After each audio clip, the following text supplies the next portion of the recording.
Welcome to the next episode of EPM Chronicles and Confessions.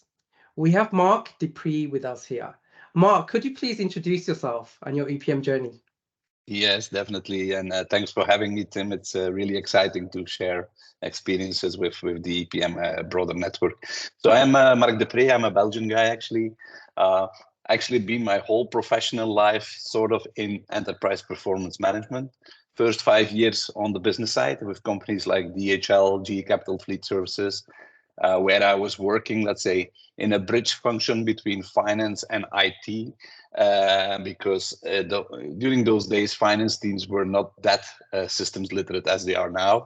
So I enjoyed that period very much. And it's in that period that I got in touch with the software world. So after those 5 years, I moved into the software world.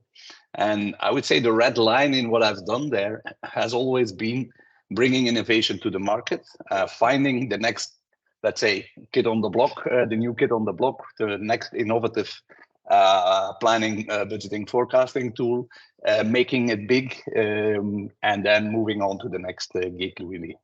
So I've done that for companies like Frango, which was like a local Swedish player that was then sold to IBM Cognos Controller as a statutory consolidation tool. Done this with SRC software, later on became Business Objects, and then actually again became independent. It's still out there. It's something called Axiom EPM. And then I would say the larger parts of my life were both Outlook Soft, which became SAP BPC, and then Anaplan, and now finally I'm on the Keywords side. So the innovation was always, let's say, the driving factor.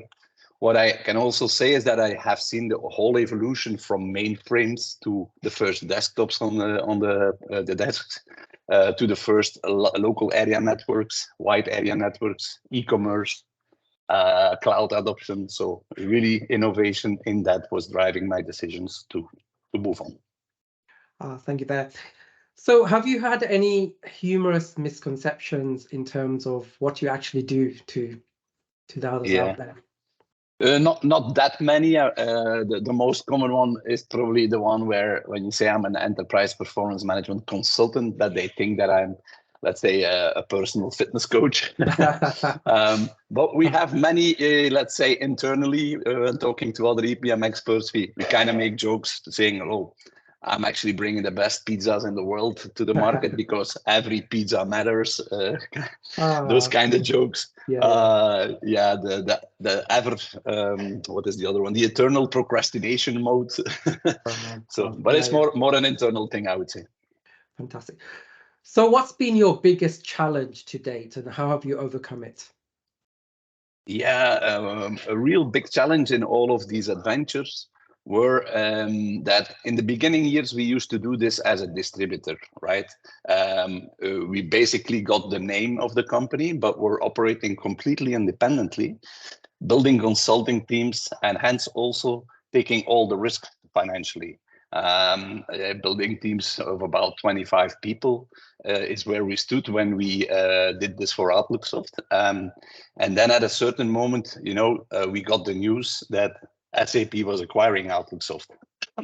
So that for us was a big risk and a Sure. big challenge to overcome. But to be honest, we handled it quite smartly.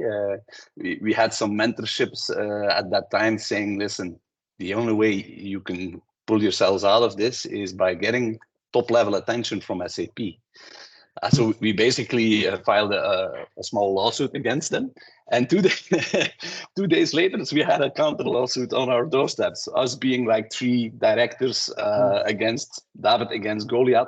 But it worked because we got to go to Waldorf and convince them that actually we had helped them build the EMEA business and we could play a good role in the transfer towards sub BPC business. And yeah, we kind of created a precedent because SAP had never acquired a distributor and they managed to acquire us. So that was one of the biggest challenges that we overcame with success. Cool. Okay. What has been a prime success story that you could talk about with us? Yeah, without doubt, the whole Anaplan story is the major success story in my career.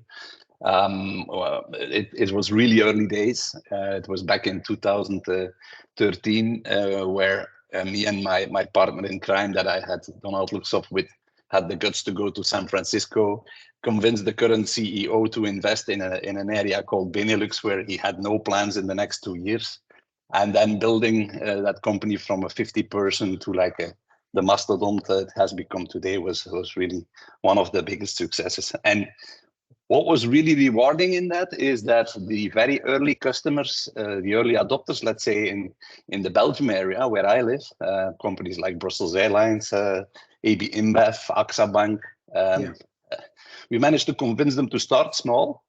And coincidence, once I was on an Anaplan Connect event 3 weeks ago in Leuven, and they were all on stage explaining their connected planning journey, how they had grown from 1 use case to 7 to 15, and how much value that they actually realized, which was one of the things we promised them the software would do.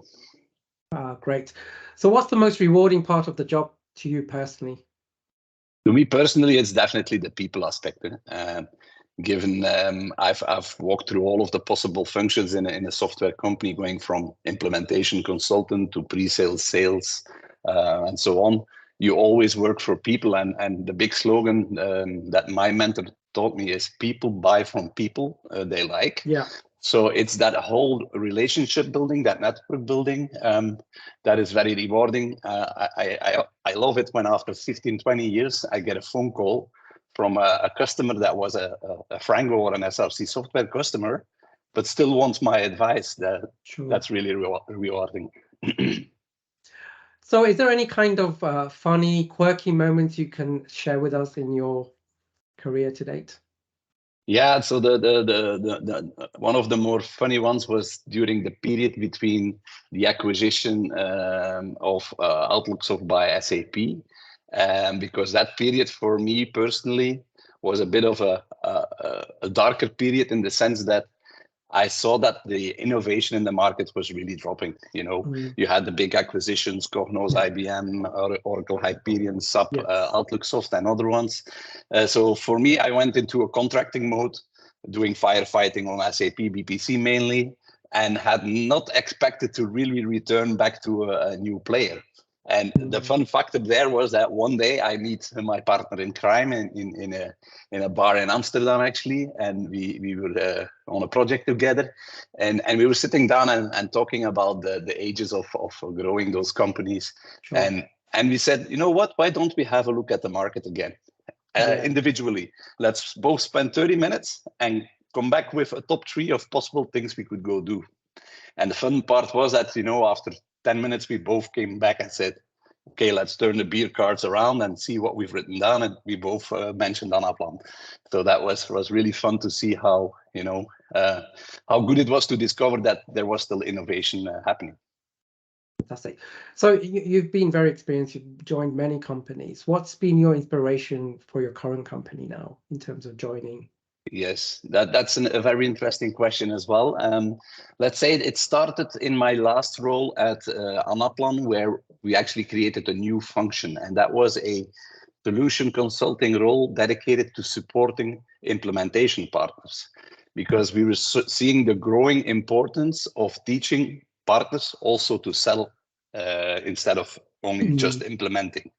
So that inspired me to say, okay, why don't I go focus on that at a partner like Kirus that is multi-product, does also do wider transformation capabilities, data intelligence.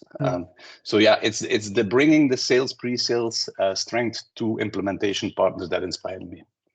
Right.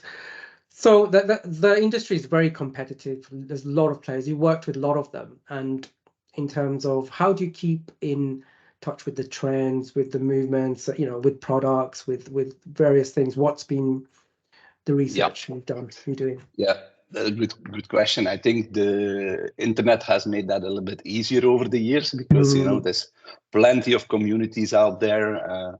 Yourself, your Chronicles are very inspiring. So I would say it's the networking, making sure you attend events, all that you also personally contribute into that is really good. There are some great initiatives like the Pre-Sales Collective is a really nice community for people like myself focusing on pre-sales. And then obviously constant learning. you have to always keep learning in this space, because it's always evolving. Cool. So as you know, we've been in this industry for a long time ourselves. What would be the advice you give for newcomers or people learning the trade or trying to improve themselves in this industry? Yeah, a couple of things there. So first of all, I would say make sure you get some really good mentors, because these people like myself are always open to help. So make sure you build your network.